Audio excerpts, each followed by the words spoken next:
అందరికీ నమస్కారం. ఈ వీడియోలో మనం మంత్రం అంటే ఏంటో తెలుసుకుందాం. ఆ మంత్రం యొక్క నిర్వచనం ఏంటో తెలుసుకుందాం. ఓకే. మంత్రం అంటే ఏంటంటే మననాత్రాయితి మంత్రః.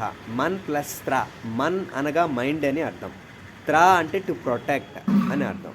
అంటే మంత్రం యొక్క డెఫినేషన్ ఏంటంటే మననాత్రాయితి మంత్రః అంటే తనను మననం చేసేవాడిని రక్షించేదాన్ని మంత్రం అంటాం. అది ఏ మంత్రమైనా కావచ్చు. అది రామ మంత్రం కావచ్చు, నృసింహ మంత్రం కావచ్చు, శివమంత్రం కావచ్చు, అదేవిధంగా ఆంజనేయ స్వామి మంత్రం కావచ్చు, సుబ్రహ్మణ్య స్వామి మంత్రం కావచ్చు. ఓకే.